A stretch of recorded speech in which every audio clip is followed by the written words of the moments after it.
Assalamualaikum warahmatullahi wabarakatuh.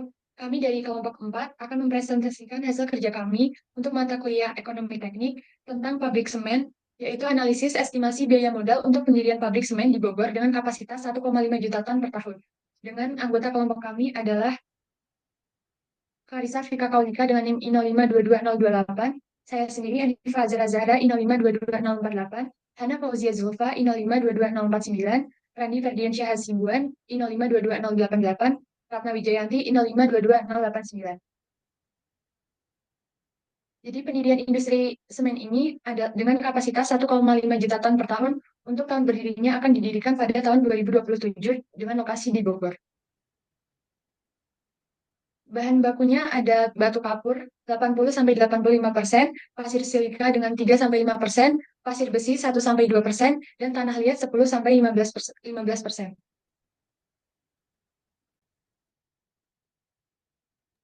Oke, sekarang kita masuk ke diagram alir proses dari proses industri yang kami pilih ini, yaitu industri semen. Nah, eh, pada awalnya, yaitu ada pretreatment bahan baku atau raw material unit. Nah, pertama itu ada tahap pengambilan bahan baku. Tahap pertama proses ini adalah pengambilan limestone sebagai sumber kalsium karbonat, terus ada silika, dan untuk kandungan silika, iron sand sebagai sumber besi, dan juga clay untuk alumina dan silika tambahan. Nah, bahan-bahan ini disimpan pada storage, sebelumnya diambil menggunakan beberapa alat utama, yaitu bridge scraper dan set scraper. Untuk gunanya untuk menggaruk material dan mengirimnya ke eh, alat selanjutnya. Nah, kemudian ada bucket chain reclaimer, yaitu menggunakan timber untuk mengambil bahan dan mengarahkannya ke alat transportasi. Nah, setelah itu alat-alat yang kita gunakan tadi, bahan-bahannya dialirkan ke dalam hopper. Nah, masuklah ke dalam hopper ini sebagai penyimpan dan penggilingan di raw mill. Nah, setiap bahan baku di dalam hopper itu ada hopper limestone, hopper silika, hopper iron sand, dan juga hopper clay. Nah, dapat kita lihat di gambar bagian atas itu. Nah, dari hopper, material dikirim menuju ke raw mill, di mana bahan-bahan ini dicampur dan digiling hingga menjadi raw mill atau tepung bahan baku semen. Nah, kemudian terjadi pemisahan. Pemisahannya ini terjadi di multicyclone. Setelah keluar dari raw mill masuk ke dalam multicyclone. Peran multicyclone ini sangat penting, yaitu yang pertama, untuk memisahkan partikel berdasarkan ukuran yang sudah ditentukan, terus mengembalikan partikel yang besar tadi masuk ke dalam raw mill atau disebut sebagai recycle, dan juga membawa partikel halus ke tahap berikutnya. Nah, dengan proses ini, hanya material yang benar-benar yang siap akan dilanjutkan ke tahap selanjutnya. Sementara bahan-bahan yang tidak sesuai atau kasar itu akan dilakukan recycle dalam penggilingan raw mill lagi, begitu. Nah, selanjutnya terjadi pengolahan di GCI dan backhouse filter. Nah, material yang sudah lulus dari multicycle ini tadi dimasukkan dengan menggunakan fan menuju GCI atau gas conditioning tower. Nah, setelah itu material masuk ke backhouse filter melalui screw conveyor. Nah, eh, backhouse filter ini gunanya sebagai fungsi untuk menyaring debu dan partikel halus agar tidak mencemari lingkungan. Nah, tahap yang terakhir pada pretreatment bahan baku atau raw mill unit ini yaitu pembuangan dan daur ulang. Nah, material yang sudah terkumpul akan turun eh, ke dust collector untuk didaur ulang. Nah, sedangkan udara yang debu yang sangat halus akan dibawa oleh fan ke stack atau cerobong untuk dibuang sesuai dengan standar lingkungan yang sudah ditentukan.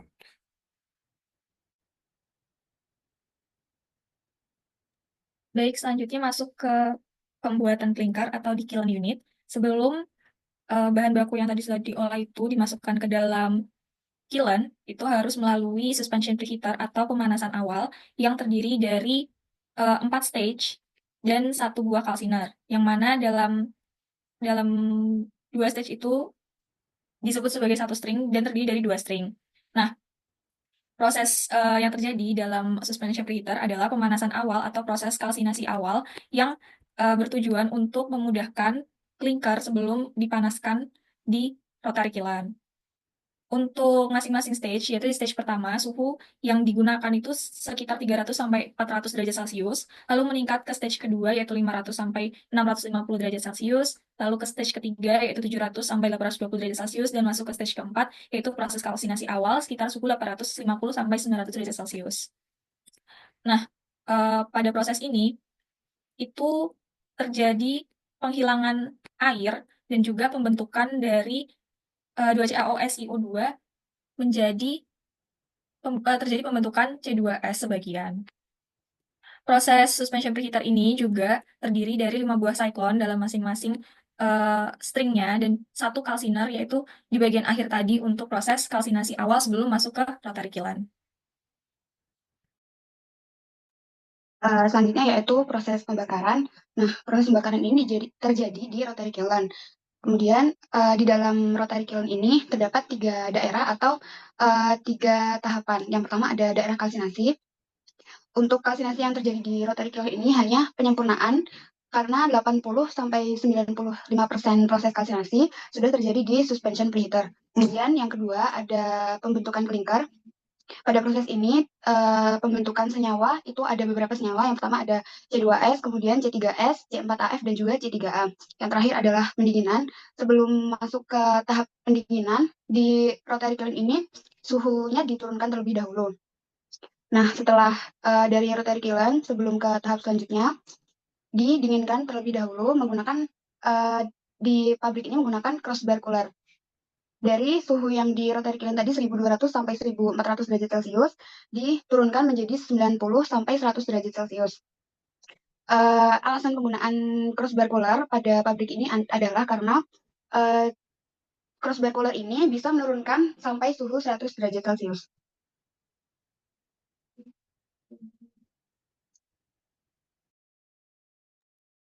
Selanjutnya yaitu tahap penggilingan akhir atau finish mill unit. Pada proses ini terjadi proses penggilingan awal di roller press, kemudian proses penggilingan di dalam semen mill, dan proses pemisahan serta penyimpanan semen dalam silo semen. Pada pembuatan semen terdiri dari 4 jenis bahan, yaitu klinker, gypsum, pozolan, dan limestone high grade yang akan dibawa oleh masing-masing konveyor menuju masing-masing hopper. Kemudian pada masing-masing hopper dilengkapi dengan feeder yang akan mengumpankan masing-masing bahan untuk menuju ke semen mill, kemudian dilakukan penggilingan di dalam semen mill. Setelah itu, setelah melalui semen mill, terjadi proses pemisahan pada bag filter untuk memisahkan antara udara-udara dan hasil semen jadi. Kemudian udara-udaranya akan dibuang menuju fan. Kemudian semen yang sudah jadi akan disimpan ke dalam semen silo.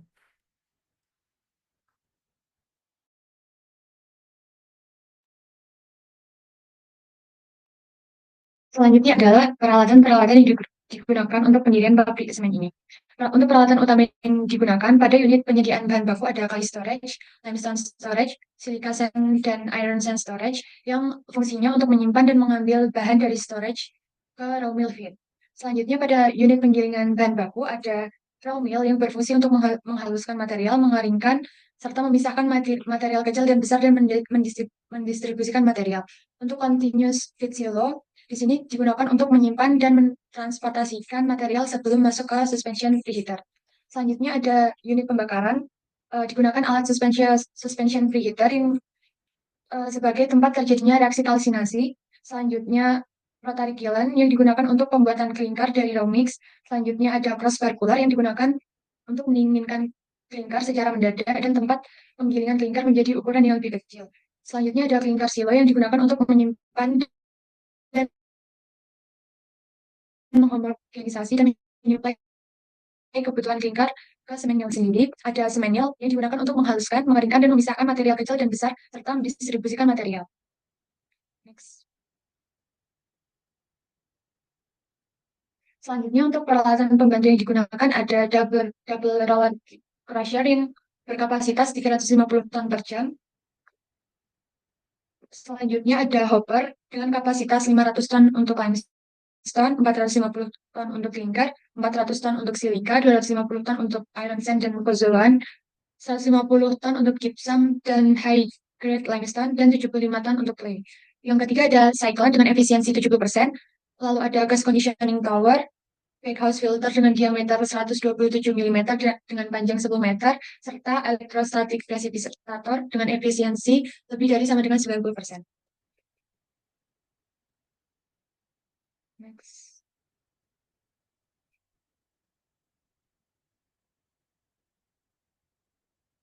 Selanjutnya untuk peralatan transportasi yang digunakan ada belt conveyor, bucket elevator, air slide, screw conveyor, dan track chain.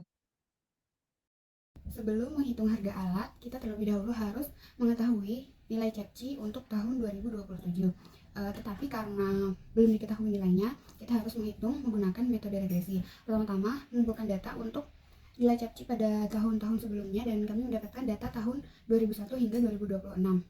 Dari data tersebut, membuat grafik dengan sumbu X adalah tahun dan sumbu Y adalah nilai CEPCI. Kemudian didapatkan persamaan regresi linear yaitu Y sama dengan 13,19 X min 25982. Kita substitusikan nilai CEPCI nilai tahun yang kita inginkan yaitu 2027 ke dalam X, dan kemudian didapatkan nilai Y atau CEPCI 2027 yaitu 753,2. Di sini kita akan menentukan harga alat utama. Jadi jenis-jenis alat yang termasuk ke dalam ke dalam alat utama yaitu pertama ada clay storage, limestone storage, silica sand, iron storage, raw mill, continuous feed silo, suspension preheater, rotary kiln, crossbar cooler, clinker silo, dan cement mill. Di sini kita memakai satuan dari masing-masing alat tersebut yang umumnya digunakan. Untuk kapasitasnya sendiri ini seperti yang tertera dan jumlahnya juga seperti yang tertera. Untuk menghitung harga alat di 2027, kita menggunakan basis dari harga alat 2014 dan dihitung menggunakan CEPCI yang tadi sudah ditentukan. Untuk rumusnya sendiri yaitu harga alat 2014 dikali dengan CEPCI 2027 per CEPCI 2014 dan dikali dengan jumlah alatnya.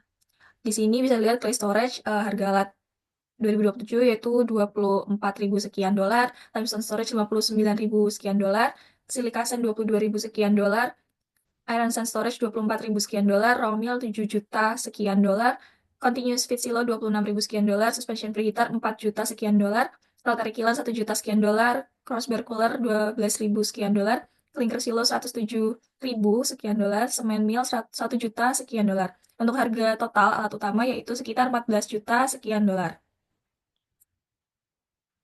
Lalu untuk alat pendukung, untuk cara mencarinya sama. Di sini yang termasuk ke dalam alat pendukung yaitu pertama ada double roller crusher, hopper limestone, hopper clinker, hopper silica, hopper iron, hopper gypsum, hopper clay, cyclone, gas conditioning tower, backhouse filter, electrostatic precipitator, belt conveyor, screw conveyor, junction conveyor, dan bucket elevator. Di sini bisa dilihat ada harga 2014 dan harga 2027 yang sudah dihitung, sehingga bisa didapatkan harga total alat pendukung sekitar 3 juta sekian dolar.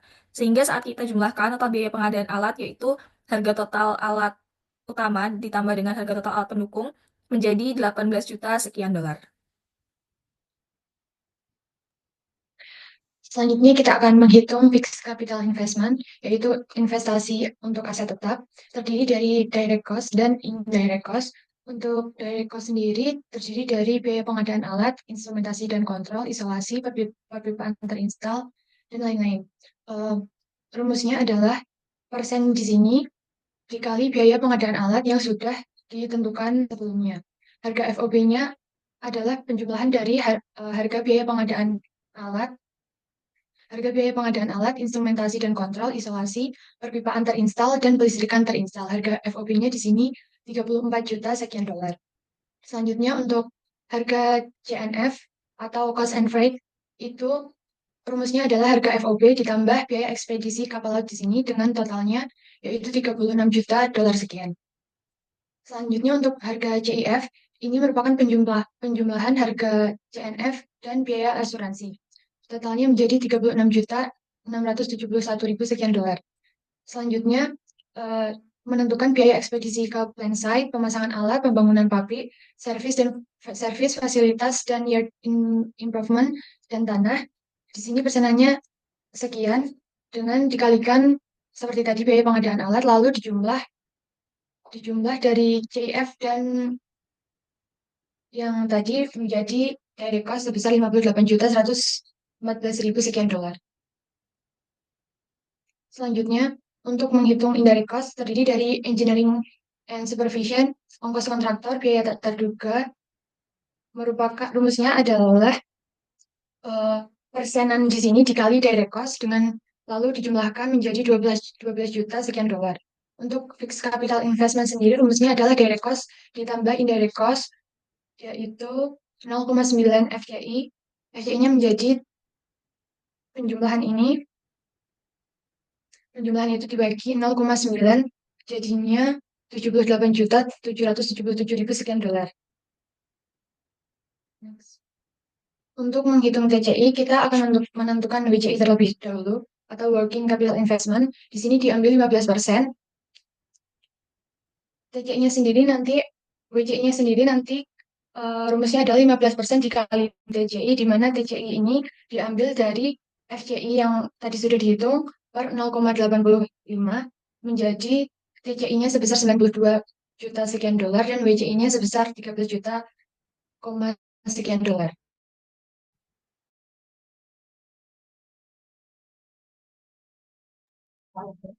Sekarang kita masuk ke persediaan bahan baku. Di sini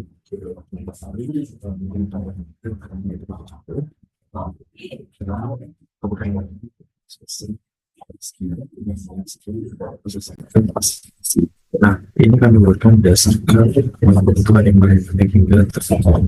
Di sini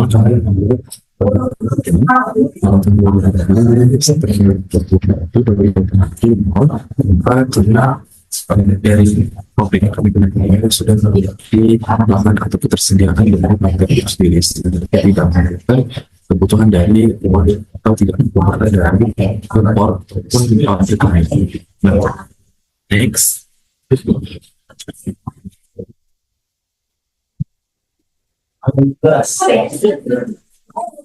Sekarang kita bahas semakin dari utilitas.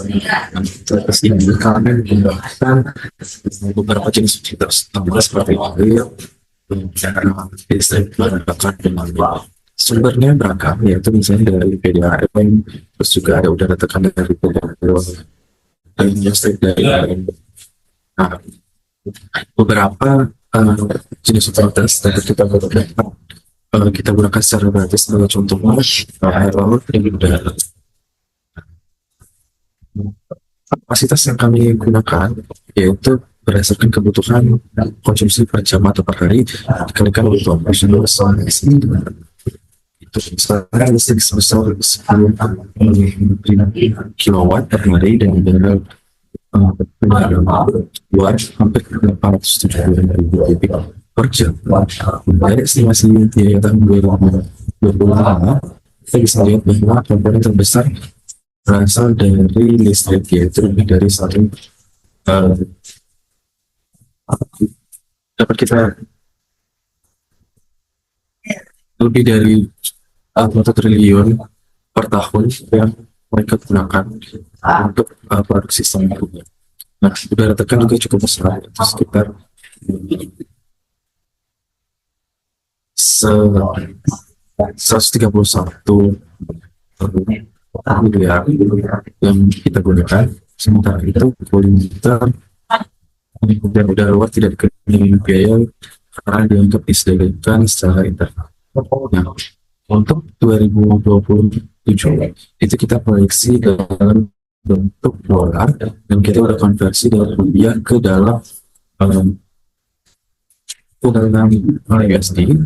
Nah, ada sedikit perbedaan dari beberapa komponen. Misalnya biaya listrik yang dikatakan total keseluruhan biaya utilitas diperkirakan mencapai sekitar 94 juta USD. Lanjut, kita akan membahas mengenai baku PNL. Pada di sini limbah yang dapat kita ketahui dari pabrik sendiri limbah padat cair dan pengolahan air limbah itu sendiri.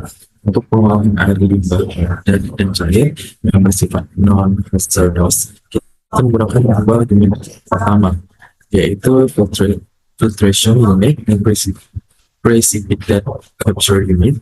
Nah, kapasitas masing-masingnya itu kami dapatkan sekitar 567 ton per tahun dan juga 4.248 ton per tahun dengan harga pada tahun 2027 yaitu sekitar 51,99 dolar per ton.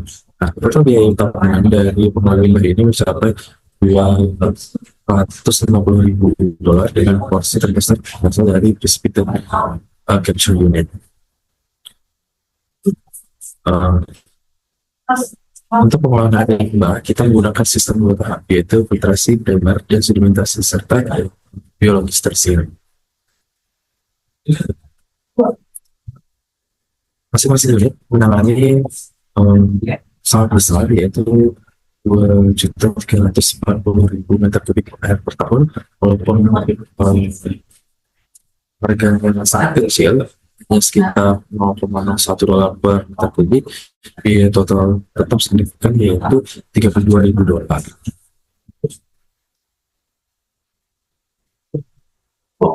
Nah, selanjutnya, jika dijumlahkan, total biaya UPR adalah sekitar 283.000 lebih per tahun. Nah, angka ini penting dalam memastikan bahwa pabrik tetap beroperasi sesuai standar lingkungan dan perizinan. Selanjutnya kita akan membahas mengenai total biaya reserve inventory. Nah, dapat kita ketahui bahwa kita hitung sebelumnya itu biaya bahan baku proses itu adalah nol karena mereka memiliki bahannya sendiri, dan biaya itu sekitar 283.000 USD. Biaya total biaya bahan baku juga sesuai dengan penjumlahan dari yang kita hitung tadi, yaitu 283 USD. Nah, untuk shipping itu biaya asuransi itu adalah 0,5% dari biaya bahan baku, maka kita dapatkan 141.000 USD. Nah, selanjutnya kita menghitung biaya angkutan sampai inovasi, yaitu 10% dari biaya bahan baku. Nah, itu dapat kita dapatkan sekitar 28.000 sekian USD. Nah, setelah itu kita akan menambahkan dari keseluruhan dari total biaya bahan baku, terus juga biaya asuransi dan juga biaya konsentrasi itu sekitar 460 sekian dolar. Nah, ketika kita kalikan per tahun itu sekitar 5.435 sekian dolar.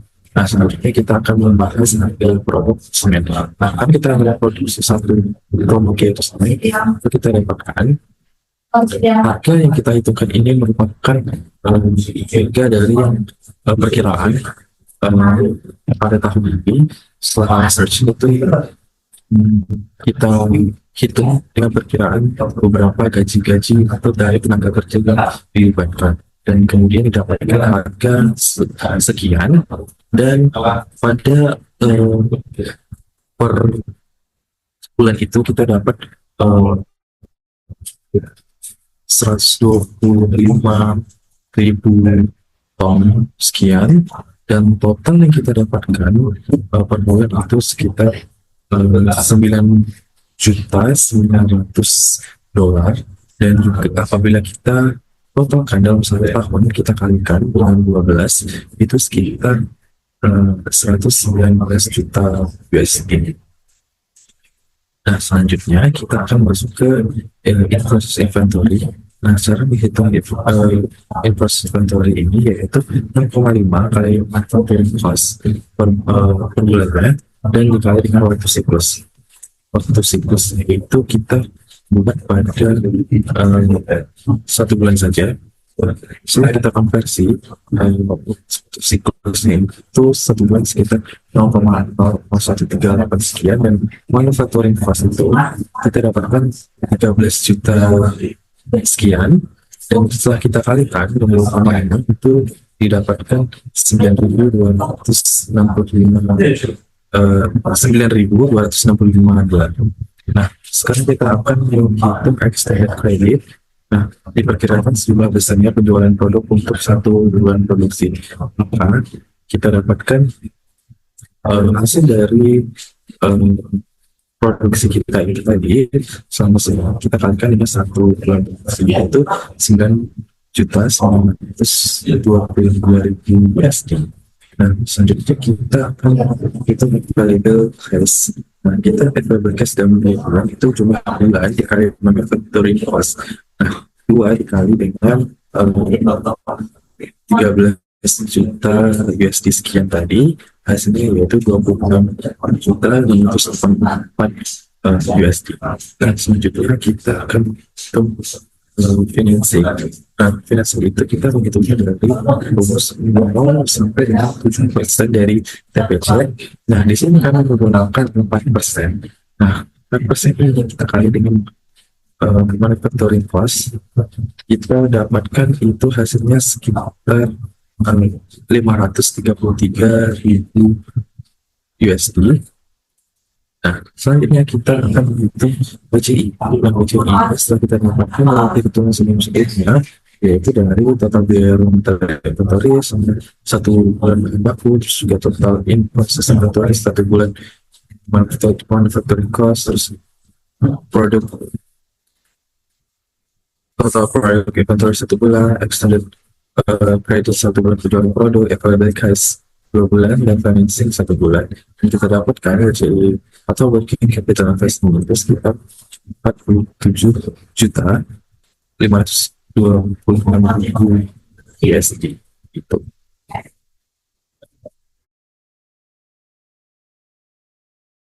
Oke, selanjutnya kita akan untuk gaji tenaga kerja yang kita butuhkan. Nah, di sini kami mendapatkan referensi dari beberapa pabrik semen yang sudah berproduksi, beberapa staf-staf jabatan yang dari organisasi pabrik semen. Kami membuat gaji tersebut ini berdasarkan dari salah satunya itu referensi UMR dari sekitar pabrik tersebut, yaitu sekitar Bogor.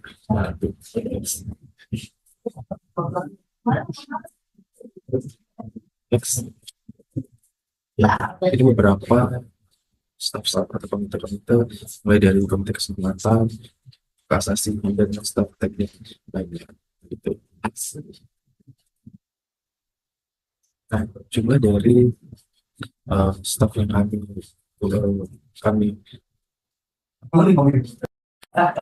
jumlah dari staf yang ada di pabrik ini ada sekitar 202 orang, dan juga apabila dirupiahkan dari tenaga kerja itu sekitar 2.400 juta, 2.410 juta, dan apabila ada USD itu sekitar 1.19 USD. Selain itu kita tidak ada pengurusan atau supervisi, itu ada supervisi proses kualitas pemeliharaan seperti dan beberapa beliau. Nah, pada jabatan ini ditempati oleh 5 orang.